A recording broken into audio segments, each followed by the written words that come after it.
targets to gunship a pair of Apaches nearby. Gunship spiked. 3 kilometers. Radar acquired. Chapping. Emergent target. Got a target. FCR. Target. Identified. Hostile sound. 3.2 kilometers. Tip in. 170. Action missiles. Missile from the left rail.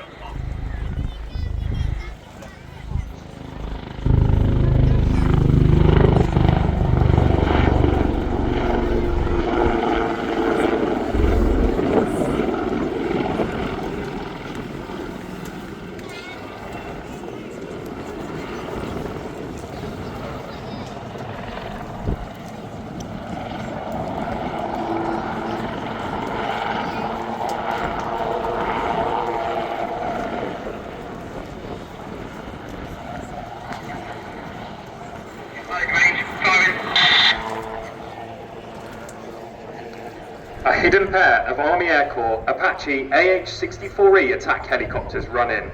They're abreast for maximum firepower, able to fire a next-generation Hellfire missile from up to 12 kilometers away. Now they run in to search for further targets. Good effect on target, radar destroyed. Supporting armor dismount C, re-attack from the east, rocket to gun.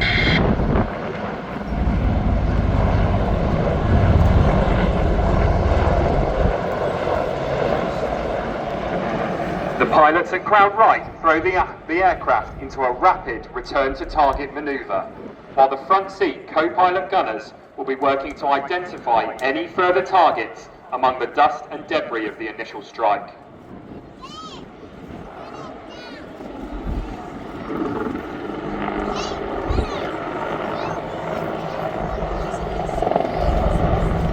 On this pass, if the mission commander is satisfied the enemy air defense is destroyed, the gunships can climb and identify all enemy threats from above.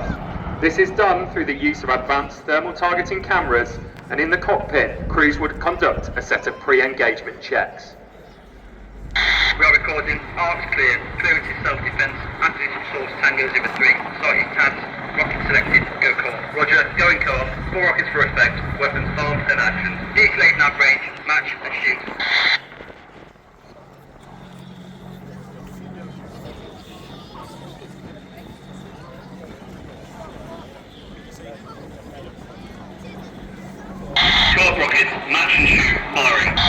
Enemy movement is seen and gunship 1 and 2 dive on the target, engaging with 70mm high explosive Hydra rockets.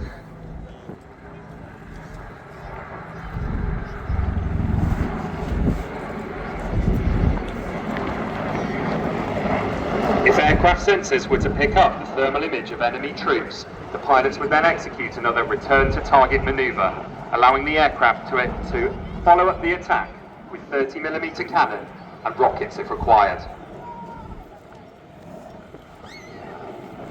Great, man past 12 o'clock, flares, re-attack from Charlie 2, diving rockets.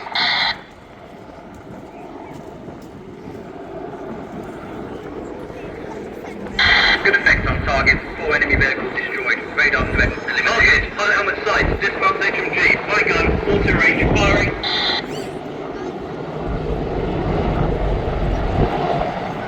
Once satisfied, enemy positions are clear of enemy forces, the Apache pair can climb into Overwatch. They'll be out of gunfire threat, but able to destroy any enemy targets that may remain. To your right, the Wildcat conducts a rapid reposition. It's now in a position to drop off a small team of friendly troops.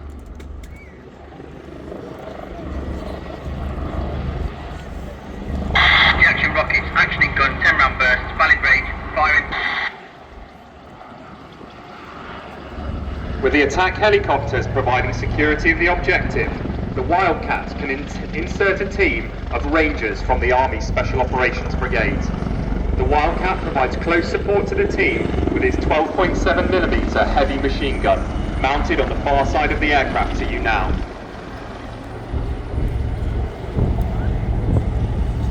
Good spot, target rounds. All targets destroyed, continue mission.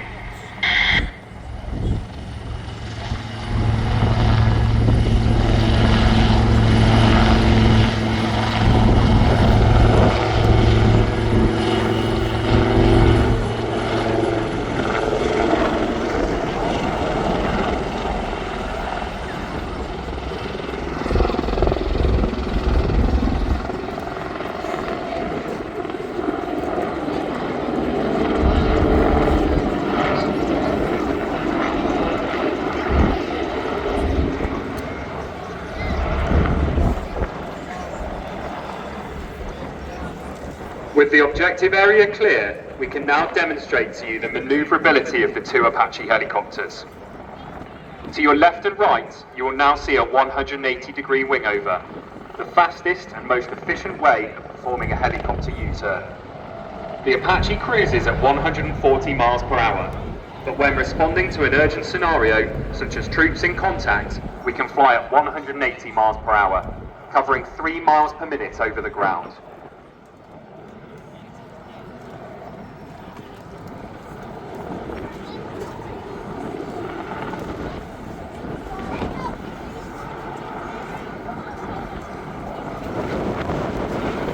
The Apache has a combat range of 300 nautical miles, which can be enhanced with external fuel tanks. This gives us up to 4.5 hours flying time.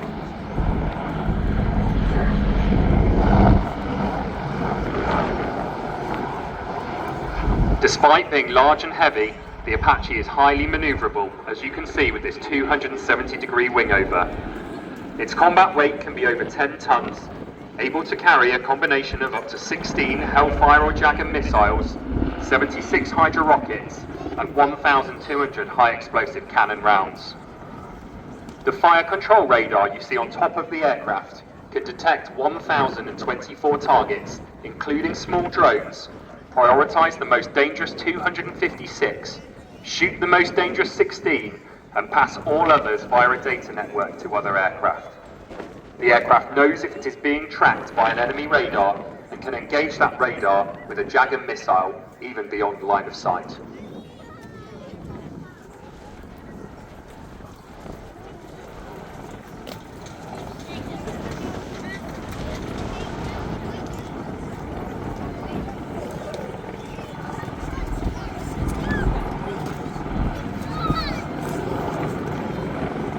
Despite all the technology, the aircraft is still built around survivability.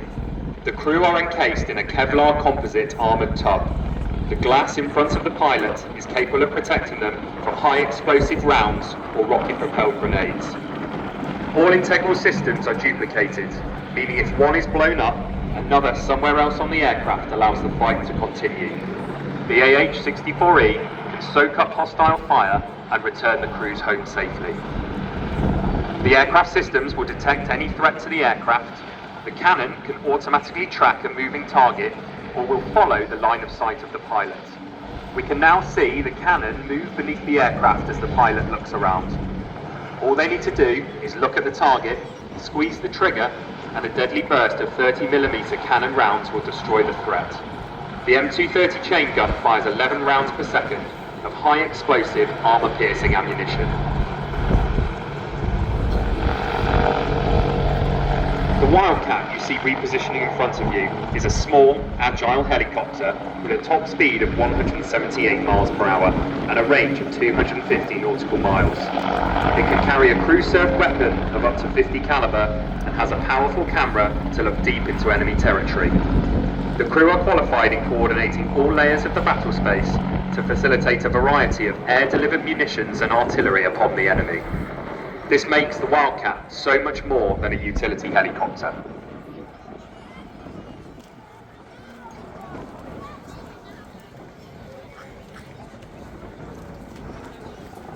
With the Wildcat running in and the Apaches positioning to your left and right, we can now introduce the crews.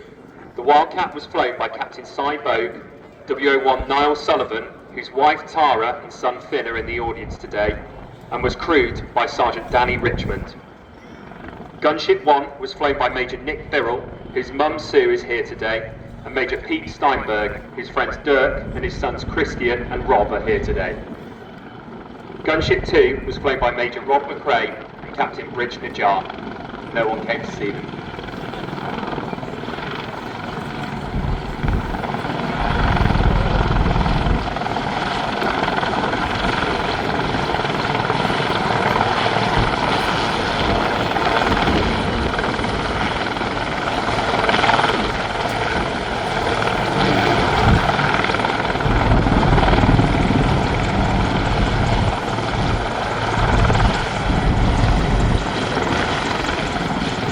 Ladies and gentlemen, we present to you the 2025 Army Air Corps display team.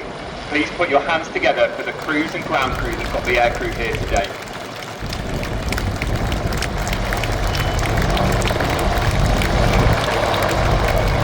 It's not just the crews of the aircraft who get them here, it takes every member of 1st Aviation Brigade Combat Team, the UK's only fighting aviation brigade.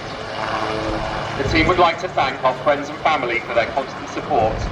Please come to our stand and see us, and follow us on Instagram at Army Air Corps Display Team. Follow us for all future programmes and please tag us in any of your photos. Thank you, Duxford. Have a great evening. Thank you very much indeed, Alex. We're very privileged to see that display here. What's ended up as one of just 3 public shows at which this is going to be performed this year, and it's the first time that the Mark II Apache is given a public display in a flying programme in Britain.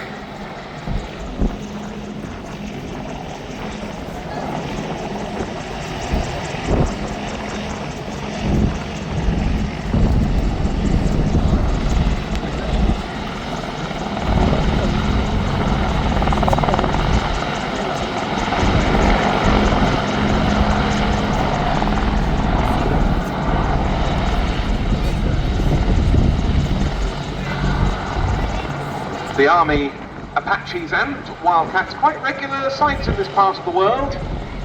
On training sorties, sometimes they even use Duxford for that purpose.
Going to get our Battle of France and Battle of Britain 3 ships with the Blenheim, the Hurricane 1 and the Spitfire 1A airborne off the whole before we carry on with some more aerobatics.